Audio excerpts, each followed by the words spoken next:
എൻ്റെ ഒരു negative side പറയാമെന്ന് വെച്ചാൽ അത് നെഗറ്റീവ് ആണോ എന്ന് എനിക്ക് അറിഞ്ഞൂടാ. പക്ഷേ എനിക്ക് ഫീൽ ചെയ്യാറുണ്ട്.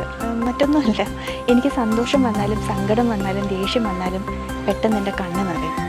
അത് എന്താ പറയുക, പല ഒക്കേഷൻസിലും എനിക്കത് കൺട്രോൾ ചെയ്യാൻ പറ്റത്തില്ല. അത് വേണ്ട എന്ന് എനിക്ക് തോന്നിയിട്ടുണ്ടെങ്കിലും പല സന്ദർഭങ്ങളിലും എനിക്കത് മാറ്റാൻ പറ്റിയിട്ടില്ല. അറിയാതെ തന്നെ കണ്ണ് നിറയാറുണ്ട്. അതിൻ്റെ ഒരു നെഗറ്റീവ് സൈഡാണെന്ന് എനിക്ക് എപ്പോഴും ഒരു ഫീലിംഗ് ഉണ്ട്.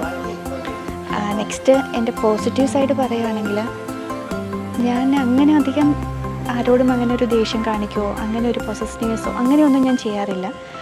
പിന്നെ എന്ത് കാര്യത്തിലും അതിനകത്തൊരു പോസിറ്റീവ് സൈഡ് ഉണ്ടെങ്കിൽ അതിനെ മുൻകൂട്ടി കണ്ടിട്ട് അതിൽ സോൾവ് ചെയ്ത് പോകാനാണ് ഞാൻ ശ്രമിക്കാറുള്ളൂ. അത് പല കാര്യത്തിലും എനിക്കത് വളരെ ഉപകാരം വന്നിട്ടുണ്ട്. അപ്പോൾ അതാണ് എൻ്റെ ഒരു പോസിറ്റീവ് സൈഡായിട്ട് ഞാൻ ചിന്തിക്കുന്നത്.